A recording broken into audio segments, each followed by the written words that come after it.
Good afternoon, everyone. Thanks for joining the Self-Funding 201 webinar. We are just a few minutes before noon, and we'll give people some time to get logged in and up and running, and we'll start here in the next 4 or 5 minutes.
afternoon, everyone, and welcome to HORAN's Self-Funding Educational Series.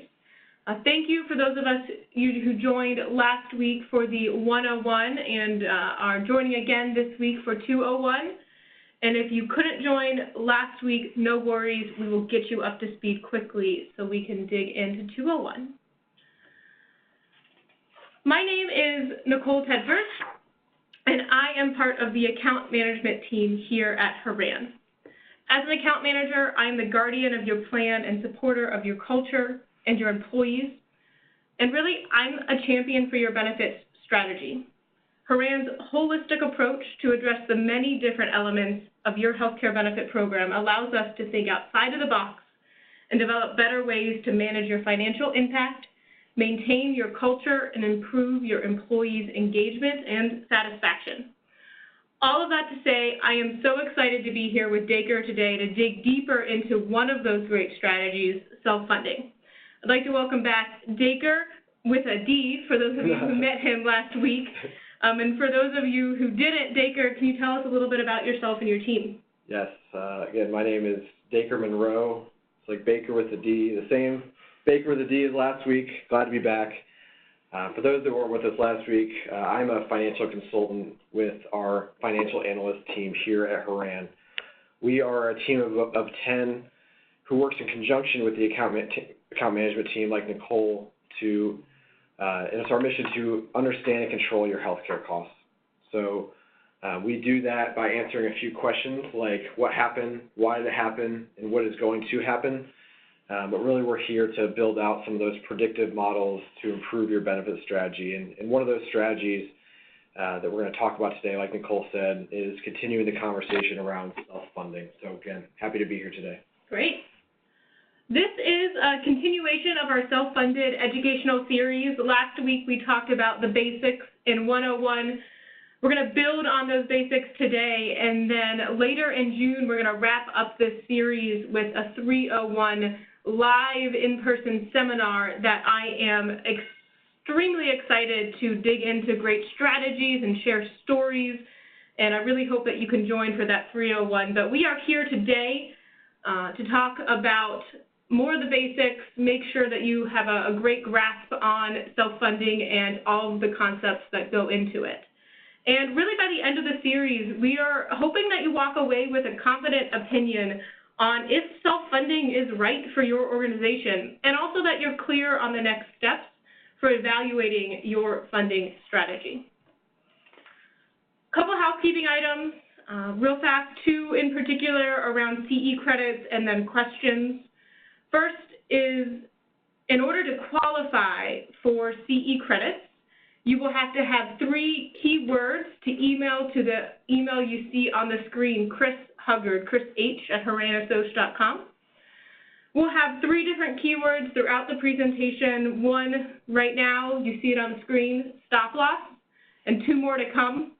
Make sure that you keep this list handy.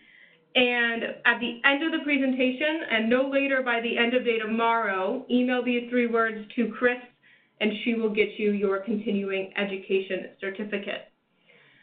Last housekeeping item is if you have a question throughout the presentation, we will be using the Q&A panel to monitor those questions.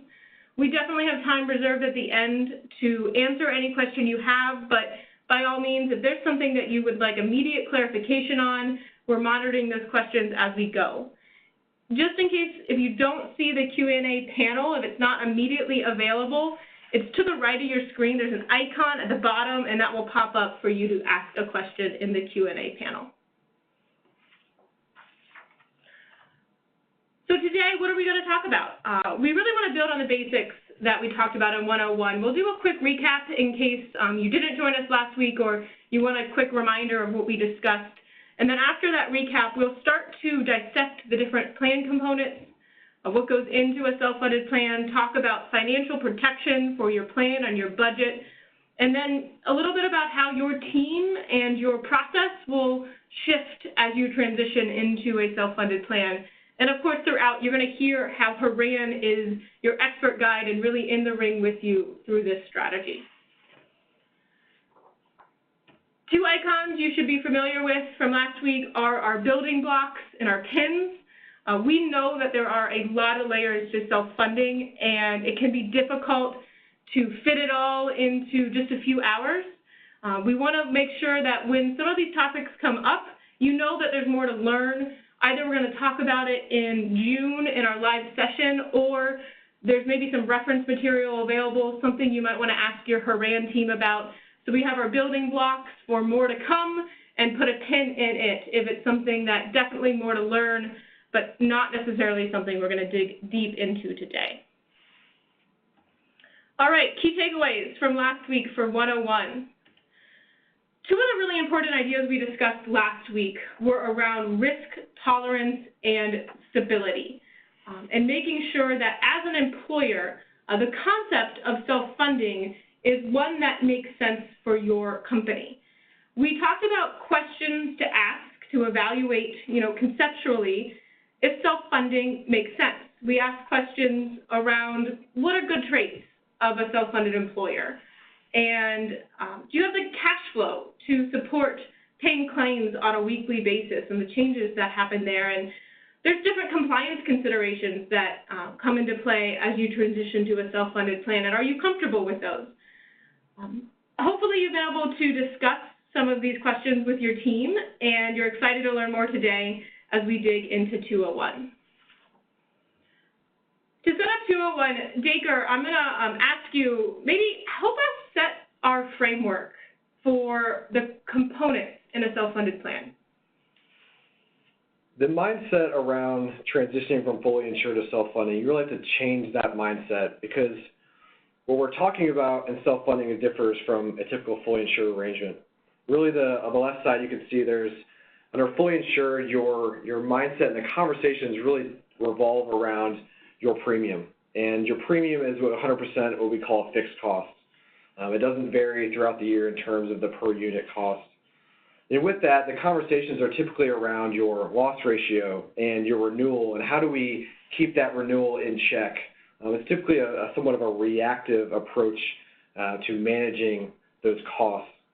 A lot of times we're talking about negotiating or going out to market through an RFP, ultimately to push down those costs, those fixed costs, as much as possible. Now, in the transition to self-funding, those conversations change because the components of self-funding are different than fully insured. You can see on the right-hand side that the majority of your overall costs are now claims costs. And the claims costs are a variable cost that fluctuate throughout the year with employee utilization. Now, I want to be clear that this pie graph on the right is not always the truth for all employers. That can vary in these different pieces of the pie.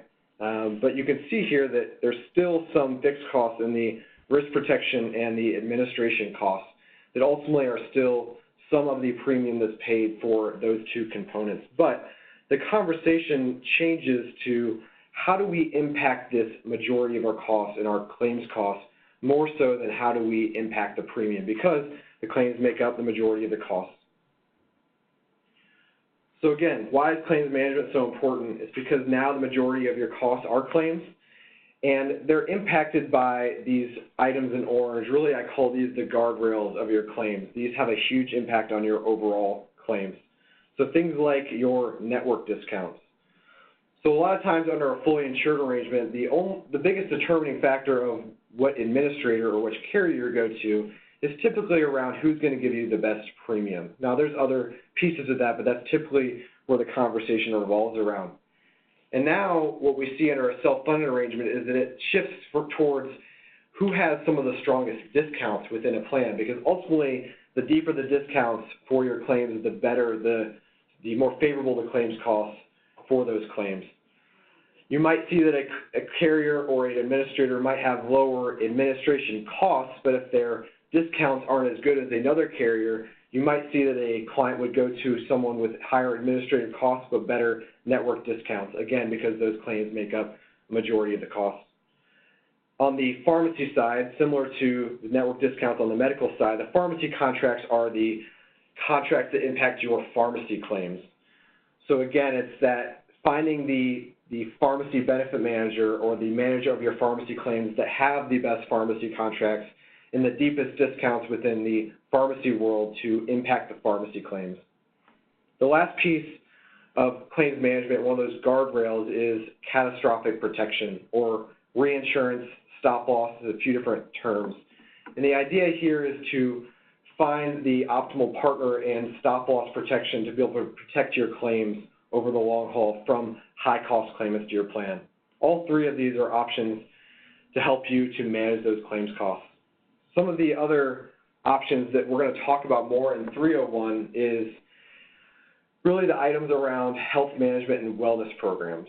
So if you think about it, your claims are driven by people, and intuitively it makes sense that the healthier your people are, the lower the claims costs they're going to have for your plan. So some of the things we're going to talk about next week is how to help drive healthier populations within your organization, as well as how to build out a strategic wellness program to impact those claims. We're also lastly going to talk about some of the additional doors that get opened through being a self-funded entity to impact those claims also. Dacre, what I'm hearing you say is that claims drive the majority of plan spend. And claims, we mentioned, are variable. You, as a self-funded employer, are paying these claims on a weekly basis. And claims are ultimately, like you just mentioned, driven by the utilization, how many employees are going to the doctor and picking up prescription medications, and the health of the population. So these claims vary. And to me, it seems like having a budget is really important, and really that first step in creating a stable, self-funded plan that has the ability to be successful in the long term. Unlike a fully insured plan, where the carrier sets the costs, you pay that monthly bill. Dacre, you mentioned about how it really comes down to negotiating with your renewal and trying to get the best cost and the best premium. In a self-funded plan, you're paying those claims on a weekly basis, and you need to be able to budget knowing that. And having a sound budget is really that first step in creating a stable plan. But I'm super excited to tell everyone, I know budgeting can be hard. Guess what? Dacre is in the ring with you, and you've got the best of the best with his team to set you up for success with your budgeting discipline to create that budget. First step in creating this budget is a claims projection. Dacre, you just walked us through how claims management is so important. Well, knowing what to expect for the upcoming plan year is step one in creating that budget, and that's done through Dacre's team creating a claims projection for you. That claims projection then drives what we call, you see it on the screen, FIE rates, or fully insured equivalents. You might hear these called funding rates. They have a lot of terms, but what these fully insured equivalents allow you to do is, on a per employee per month basis, know what money to be reserving to pay for claims. And those three things together, the claims projection plus these funding rates, which lead to your reserves, all adds up to having this budget. And that is extremely important in having a stable plan.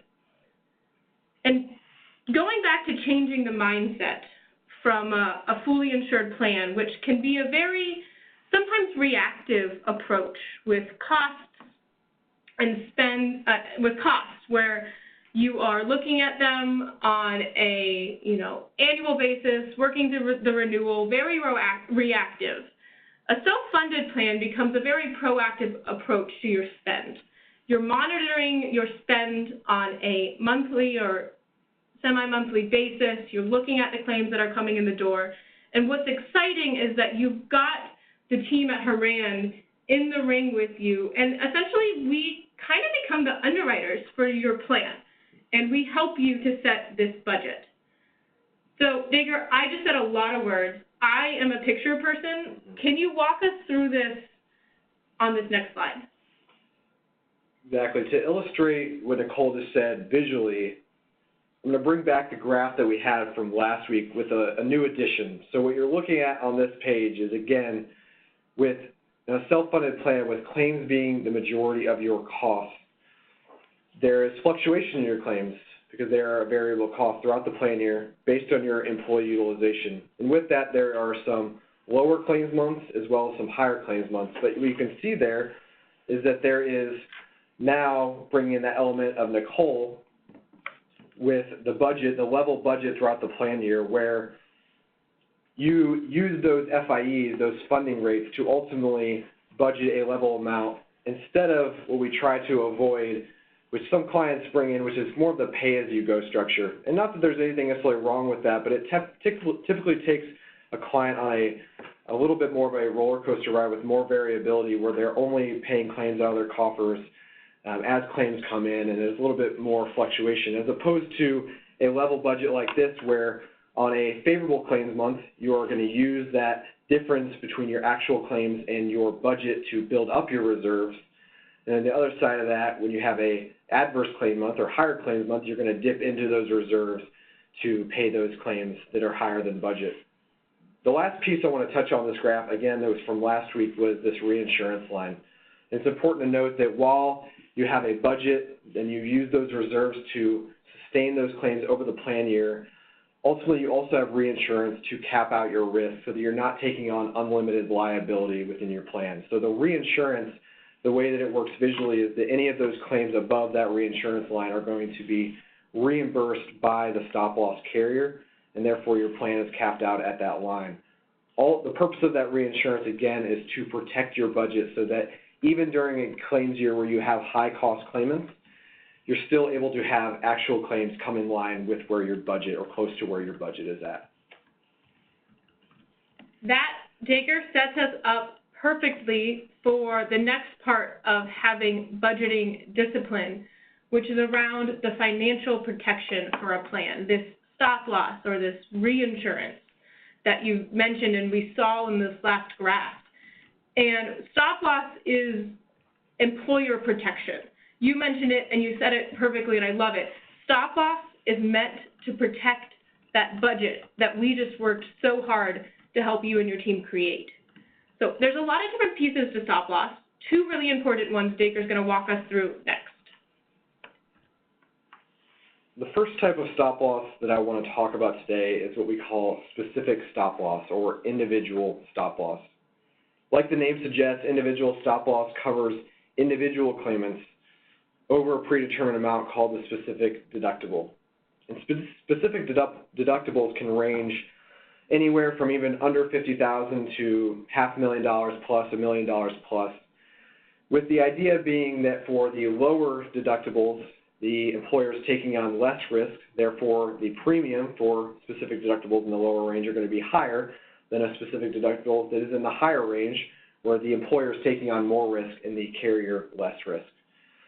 This is something that we take our clients through in analyzing what the best stop-loss level is to set for their individual organization. I think it's a function of your risk tolerance as well as analyzing your group size. And lastly, we'll bring in the actual quotes that we receive from stop-loss carriers to help you to decide what is the most optimal stop-loss level for your organization. The last piece I want to talk about as far as stop-loss is that with the pharmacy costs in the market rising at a higher rate than medical costs right now, we typically recommend that you include both pharmacy costs and medical costs in your stop-loss protection for your specific stop-loss. The second kind of stop-loss that we're going to talk about today is aggregate stop-loss. And while specific stop-loss protects you against high-cost severity, aggregate stop-loss is really to protect you against claims volume. So aggregate stop-loss provides an annual ceiling of protection for your group as a whole. That ceiling is typically set at about 125% of expected claims. And the way I think about aggregate stop-loss is that it's like the sleep good at night insurance. It sets a worst-case scenario for your organization, and even though you might have it really sets the worst-case scenario for your organization that you will not exceed anything above 125% of expected claims for that plan year. Now, I think it's important to note that Individual stop loss and aggregate stop loss, the costs are very different. Under individual stop loss is more expensive because it's not abnormal to see one or more claimants hit your individual stop loss within a given year, while aggregate stop loss is much more rare that you would hit because ultimately it's fairly unlikely for you to hit 125% of your expected claims. So the costs for aggregate stop loss are much less than your individual stop loss. However, we typically see that clients carry both individual and aggregate stop loss to protect them on both fronts. The last piece that I want to mention on this as we go into the next page is that the claims that are reimbursed by the individual stop loss or specific stop loss do not accumulate towards the aggregate protection. So we're going to talk about that next in a visual graph. So what you're looking at on this page, and the way to read it is each one of these bar graphs is a claimant. And for this organization, they have a $100,000 specific deductible. Any of those claims in orange are reimbursed by the individual stop loss. Any of those claims in blue under the specific deductible are the employer liability. And those claims in blue apply towards the aggregate stop loss. And the idea behind the aggregate stop loss is that if those claims in blue accumulate and they add up to more than 125% of expected, then you would receive anything above that in reimbursements under the aggregate stop loss. The last piece I want to add to this is, on a more practical note, how the individual and aggregate work. So individual is typically reimbursed. Those claims in orange are reimbursed fairly immediately for a plan to make sure that the cash flow is managed for an organization. So it's typically a more immediate, or if there is a lag, it's typically fairly short in the 5 to 7 business days kind of range. But the aggregate stop loss is typically calculated towards the end of the year. And there's ways to set up the arrangement where it might reimburse early to help offset some of those cash flow concerns, but ultimately the reconciliation is done at the end of the year, and ultimately those reimbursements happen after the plan year is over. So I think maybe that helps a little bit with the visual of how individual and aggregate stop loss work together. Dacre, let me just make sure then I understand what you just said. You guys just heard Dacre talk for a while, so you get to hear me now for a second. So if I'm hearing what you're saying is, throughout the plan year, let's say in this example I have 3, we're going to call them large claimants, and they have claims that add up throughout the plan year that exceed that specific deductible or the individual deductible. And I'm going to receive reimbursement on those fairly immediately, depending on my stop loss arrangement. But then also throughout the year, everyone else on the plan is accumulating towards this aggregate ceiling. And as that bucket fills up, as the room fills up with claims throughout the year and more accumulate as you go on, if at the end of the year they are 125% of expected claims or more, I will be reimbursed by a stop loss carrier. But what I also heard you say is it's really rare for that to happen. And this is truly, I mean, Dacre, you said it, this is an employer's good night's sleep rest, making sure that you have protection from a more than expected utilization on the plan. I joked when we were talking through this slide about if everyone in your company comes down with the plague and goes to the hospital, and that's clearly a catastrophic event, then that's something that is very unlikely to happen, but all those claims would add up towards that aggregate ceiling. Absolutely. Yes, well said. Okay, great. To round out stop loss, there are a lot of different contract features, types of reimbursement, ways to purchase stop loss that we're not necessarily going to dig into today. We could spend a lot of time on stop loss, and really with our clients, we do spend a lot of time on stop loss because these are all very important parts to your financial protection to protect that budget. And the thing about the items you're seeing on the screen is they're very employer specific. So depending on your risk tolerance, depending on how you want to have your plan set up, what maybe your budget requires if you're a public entity and you have more requirements than others, this these strategies that you see up here are things that we're reviewing and discussing and digging into annually with our self-funded clients or clients who are maybe considering moving to a self-funded plan. But they're very employer-specific, so we wanted to call them out and say, yes, these are things that we dig into every single year and are talking about and educating our clients on, but because they are so employer-specific, we didn't want to dig into them today. All right, we'll take a pause here for our second keyword of the day, which is administration. So take note of that, write that down on your list. We have one more towards the end of the presentation to email over to Chris. And Dacre, it's like we made this presentation because our next section is about administration. So quick recall from last week is around the administrative responsibilities of a self-funded plan. You have more components, more flexibility, and more administration. And with all this great flexibility, Dacre, comes great responsibility. And if you recall last week, we talked through this slide around a self-funded plan is like building a custom home. And you now get to pick and choose the best partners, the best vendors, and the best components to build a health plan that makes the most sense for your culture, for your employees, for your budget. And that, I have to tell you, is a really exciting part of self-funding because you really get to, if you want to, build this from the ground up. You can, of course, bundle things together. We talked a little bit last week about an administrative services only agreement, which is a little bit more of a bundled package for a self-funded plan. Or you could partner with a TPA or a third-party administrator and build this from the ground up, and you get to pick and choose the best vendors. And that gets me really excited about self-funding because they're fun conversations that we get to have with our clients, introducing you to new ideas, to new technologies. But with all of that does come just more decisions to be made and sometimes a more hands-on approach to building a self-funded plan. And one of the main keys to success for your team is around the roles and responsibilities and making sure that as you enter into a self-funded health plan, you have clearly defined within your team who is managing and leading every aspect of this plan. For example, you see on our screen this word cloud.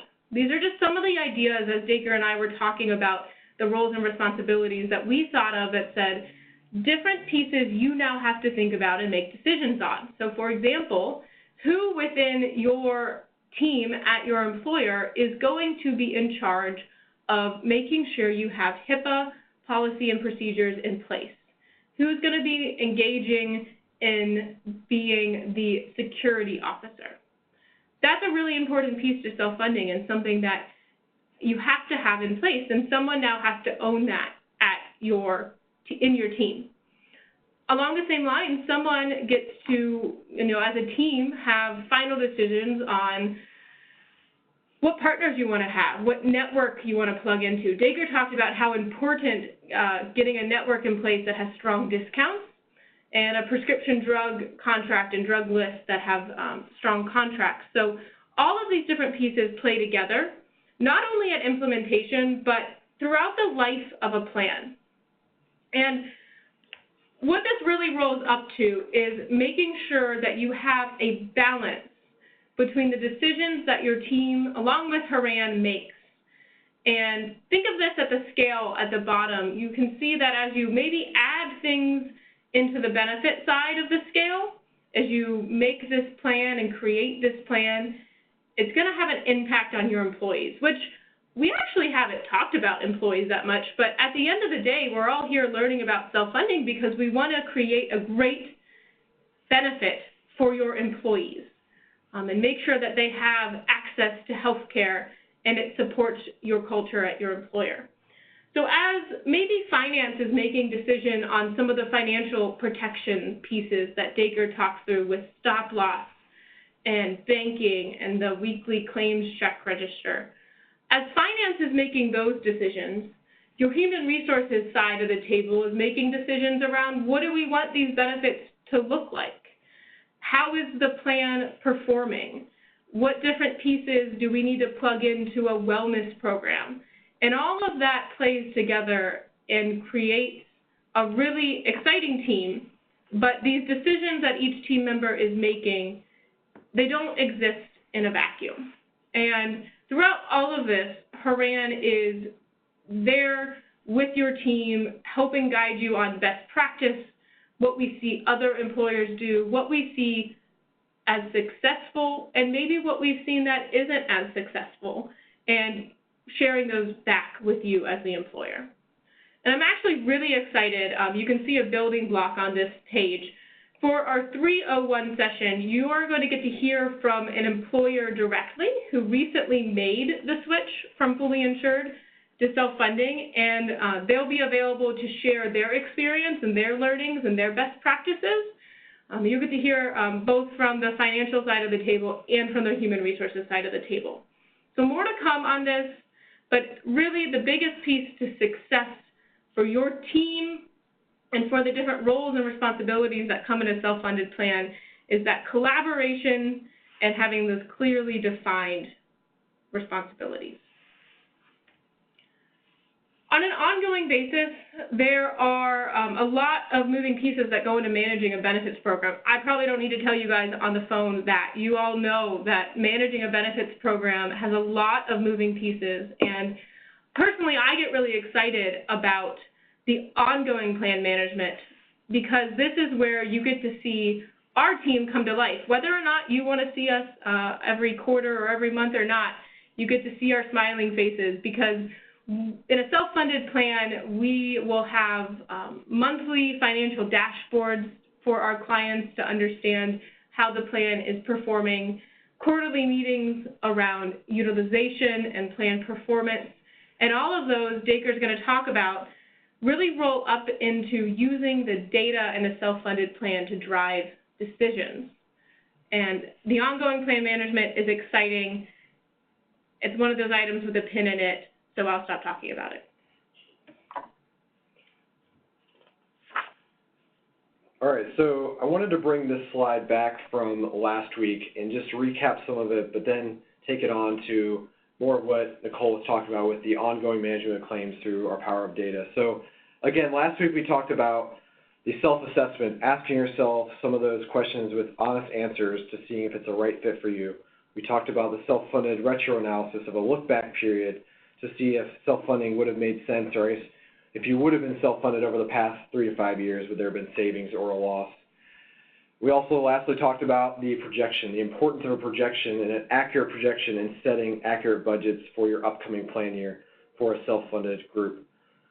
The last piece I want to talk about here on this page is the Horan consulting experience. So not only do we help groups gauge viability on the front end of self-funding, but we also help them after they go self-funded and on an ongoing basis to now figure out how do we manage those claims most effectively.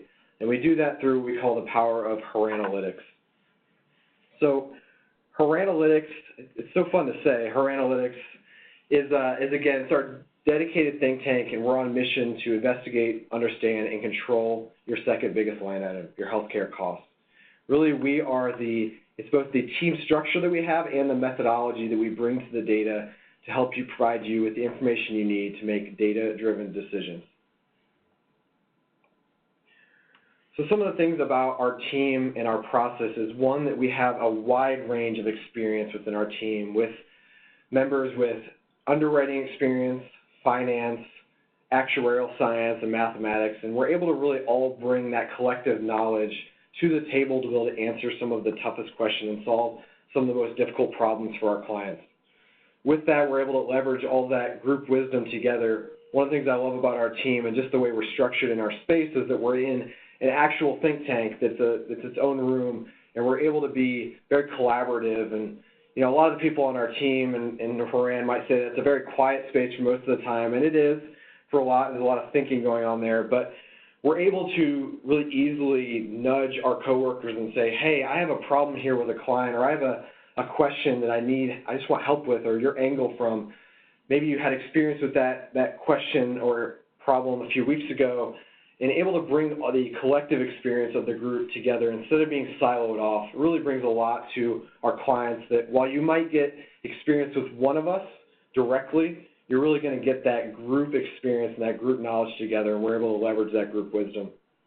Another thing that I love about our team in the HORANalytics is that the goal of it is not to take 1,000 data points and throw it at you and say, be so impressed with our complex spreadsheets that you're in front of you. Our goal is to always start with the story of the data. So anytime you would interact with someone on our team, and our process is to first tell you what the story of the data is saying to you, what that means for you as an organization, and how you can impact it. And then from there, give you the supporting data to support that conclusion. I think that's really important, because for you as the employer and the client, we want to make sure that we're putting conclusions and stories in front of you that drive action. We're here to promote action. And while there's times where we're going to inform and educate and drive knowledge, really the goal of all of this with the story is to drive decision-making and promote action within your organization.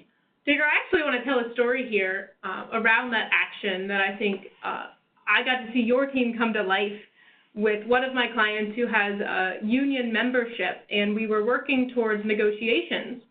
And the plan, had been running over budget, so we recognized that and said we need to take action against this, and something needs to be done. And what we and your team did specifically was allow this committee of union members who they don't look at data and they don't live and breathe benefits in the way that our team does, and was able to tell the story about why the plan was running over budget and pinpoint 3 very specific items within the plan, and empower this insurance committee to make a change in their benefits and feel really good about the change that they made through actually lowering some costs for important care like preventive visits and primary care doctor visits, and increase the cost for emergency room visits. So a very simple change, but for a union membership, it was a really important piece to empower this committee with the data that you brought to them. Personally, it was a really eye-opening experience for me, and I appreciate the team and the story you just told me come to life. And that was really, I think, something that happens every day in your team. So I appreciate that, and it's such a really great experience. Yeah, I think that's one of the great things about our team, going back to that experience, is that because we have a range of knowledge and backgrounds, we're able to speak different languages of everyone in the room, so that make sure we're speaking in a language that you can make decisions on. The last piece I want to talk about on HORANalytics is our methodology. So to tee up this page, under a fully insured arrangement, again, going back to with the carrier being the owner of the data and controlling the detail of the data that we're able to get, in some ways it handcuffs our team to be able to tell that data story as best as possible. So within this methodology, many times for a fully insured plan, we're going to observe, we're going to identify and find some of those areas that might be driving costs, but a lot of times the detail itself doesn't allow us to get down to be able to segment. So a lot of times it stops there for the most part. Now under a self-funded plan with an employer now owning their data, what we do for all of our self-funded groups is we put them into our data warehouse. The data warehouse is a tool that allows us to slice and dice the data in a few different ways to really be able to segment and find those focus areas like you were talking about, to ultimately put in front of our clients and say, here's we have a lot of data, but here's really the ones that you want to focus on to have the most impact on your claims costs overall. We can do things like segment and slice and dice, but we also always want to aggregate that data back to the story level and make sure we're telling that story to the clients, taking that story to the next level and assessing what is that story saying, and finding the most actionable strategies to implement to ultimately impact the next chapter of that story, right? So the goal of the whole methodology, full circle, is to find those strategies that the story is going to be able to supporting and ultimately impact that claim spend. All of these things are meant to, again, to inform your decision making and allow you to make data-driven decisions for your plan strategy. So what I'm hearing you say, Dacre, then, is that you take this data and you bring data to insights and insights to action. Absolutely. And I'm excited because we have the perfect opportunity for you to learn more about Dacre's team in our HORANalytics Symposium coming up in the first few weeks in June. So this symposium is actually going to highlight and dig into a lot of what Dacre just kind of gave you the preview of the HORANalytics findings, and we're going to discuss ways that employers can impact employee health and health plan financials, and whether or not right now you have access to your data or not. Some of you on the phone may not have access to your fully insured data depending on the size of your employers. Well, no worries. We, as Dacre mentioned, aggregate the data that we have and have a lot to share. And we're excited about this event, so we hope you can join us and be a superhero of your data. We're going to start wrapping up our presentation for today. A couple key takeaways that we walked through throughout the presentation. 4 pins, so information that you'll definitely want to learn more about, but we didn't dig into all the way today, around fully insured equivalents, those funding rates that help drive your budget. What are they? Why they matter? A lot of information we can share on stop loss and financial protection, as well as ongoing plan management and the HORANalytics team with our symposium I just talked about. And then more to come in the 301 session around claims management, different and innovative ways to deliver health care. We are really lucky here in this market to have very local health care and very innovative healthcare systems. So we're going to explore some of those innovations. And then again, you'll hear directly from an employer who recently made the transition from fully insured to self-funded. Key takeaways for today, 4 items that we want to make sure that you have a really great understanding of are around, number 1, claims management. And now that claims are the biggest portion of your spend in a self-funded plan, again, moving away from that mindset of fixed costs and into claims having the biggest financial impact, it's important to have a more active approach to healthcare and to claims management, because impacting those claims is going to have a big impact on your plan. Also, setting up an accurate budget is essential to the long-term stability of your plan. And remember, you've got HORAN in the ring with you here to project claim spend and set up this accurate budget and reserve methodology. Also, having clearly defined team roles, both internally and with your HORAN team at your side, again, will set you up for success in plan management, not just in the implementation and transition to a self-funded plan, but also on an ongoing basis. And then finally, the way that self-funding leverages the HORANalytics platform to make data-driven decisions. And our final word of the day, I got to pick the word, and this is my favorite word to say, HORANalytics. That is the last word of the day. You now have all 3 of them to email over to Chris by the end of the day tomorrow in order to receive your CE credit. A few homework pieces before we open this up to questions. Talk to your HORAN team about self-funding. Again, remember our goal of this educational series is to set your team up to have a confident opinion on whether or not self-funding conceptually makes sense for your organization.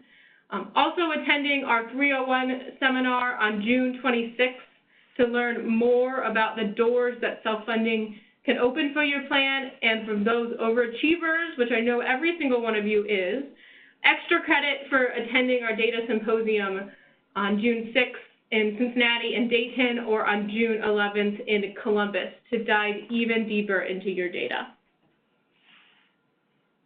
All right, so any questions from today's conversation?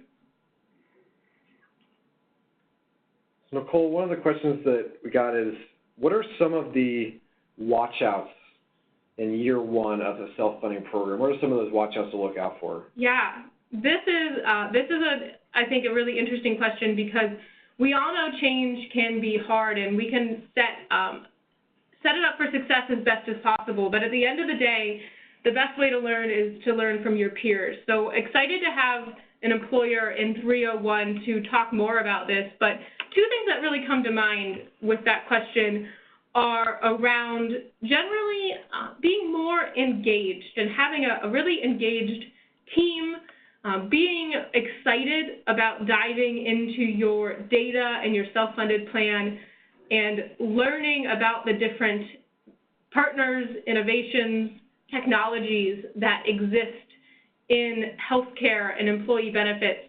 Because remember, I mentioned a self-funded plan is like a custom home. And it's exciting when you can build a self-funded plan and a health plan that fits your culture and your budget and your team. So that's one of the biggest watch-outs, is just generally your team's going to be more engaged. The other one that I mentioned, but I want to draw attention to again, is around the compliance considerations for a self-funded plan. It is certainly a more hands-on approach to have a self-funded plan and remain compliant. And one of the biggest pieces to being compliant in a self-funded plan is because you as the employer, you're now the plan, you are now the health plan, having HIPAA policies and procedures in place to protect the data that you now own and get to use to make data-driven decisions is really important. So that is another watch out that I would say. It doesn't necessarily need to get set up right when the decision's made, but it's one of those things that you want to get up and running within the first couple months, because it is a really important piece to a self-funded plan. Digger, I've got a question here. I actually think it's a little bit of a recall from last week around how the timeline changes for the renewal process. Can you dig into that again for us? Yeah, I think that's really important to talk about, because under a fully insured plan, with the carrier taking on that risk, they are the ones that are going to determine when a renewal is finalized. And typically, again, that puts the client up against a crunch timeline for the plan year. So with that transition to self-funding, and now you taking on those claims, and HORAN being that guide, like Nicole said, HORAN kind of fills in as that underwriter for your plan in some ways. You get to decide in many ways, with the claims being the biggest portion of your costs, we can start that projection process pretty early in the plan year. With it being finalized, I would say typically a little bit earlier than a fully insured renewal is going to be finalized, because we are the ones that are underwriting it and get to kind of decide how much data is going to be used, along with the kind of conversations with you as the client. We can lock in those claims projections earlier.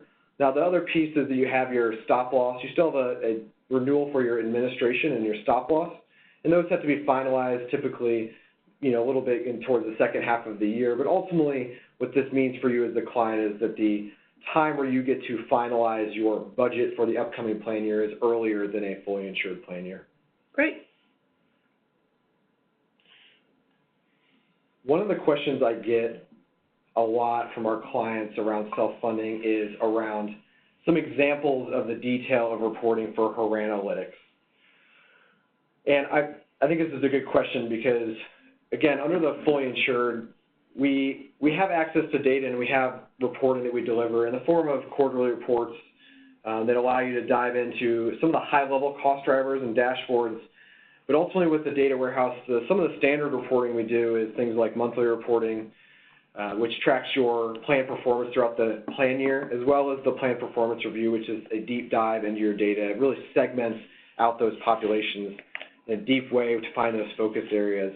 Now, we don't make you go through the 31-page report. We develop a really nice, tight executive summary. for you to pull out some of those insights and those strategies to implement to impact. But that's a big driver of the reporting, really what helps drive the pre-renewal strategy. The last thing I get really excited about in our team is talking about the ad hoc reporting that we're able to do within HORANalytics. One of the solutions that we brought through our platform is the conversation around wellness has changed. And in the past, the conversations around wellness has been a little bit intuitive. We know that having a healthier population makes sense that it's going to drive lower claims, but there hasn't been a lot of data to support that conclusion. And so what we've been able to do through our platform is to develop these customized, tailored reports to our individual clients to say, let's take a population that is not in a wellness program or not participating in a wellness program, and let's track the participants in a wellness program and see how their costs pan out over a few years. And really that's been an effective tool to be able to not only analyze the viability on the front end, but also to track that ongoing performance to see if there's, one, is your wellness plan working, and two, if we can make adjustments to even make it more effective. So I think that's one of the really fun ways that we're able to bring some customizable solutions to our clients in ways that we haven't been before. It's been really effective for proving that return on investment in something like a wellness plan. Digger, we have another question around data, and I love this question because I'm sure that there are several of you on the phone that don't necessarily have full access to their data today, whether it's limited access to their data, maybe they're missing a few pieces like high-cost claimants or pharmacy spend, or they don't have any. How would you go about doing a self-funded retroactive analysis, and how do we help our employers in this situation review self-funding? Can you do that? It's difficult. So with the restriction of having limited data, for us to be able to produce something that we feel accurate and we could put our stamp of approval on, we really need some sort of monthly claims data and some detail around the large claims to produce something accurate. Now, that doesn't mean that self-funding is necessarily off the table. It just limits us being able to gauge some of that viability on the front end. That being said, I think we can still have the conversation around what that one might look like, but without the data, it makes it a little harder to analyze on the look back, would there have been savings or loss versus over those past few years versus what we paid out in fully insured premium, as well as kind of projecting those future costs. So while it doesn't eliminate self-funding completely, it makes it harder to gauge that on the front end. Great. Well, as you think of more questions, as always, reach out to your HORAN team or send us an email. We are happy to answer those. And thank you so much for joining today. We appreciate the hour and hope everyone enjoys the rest of your week.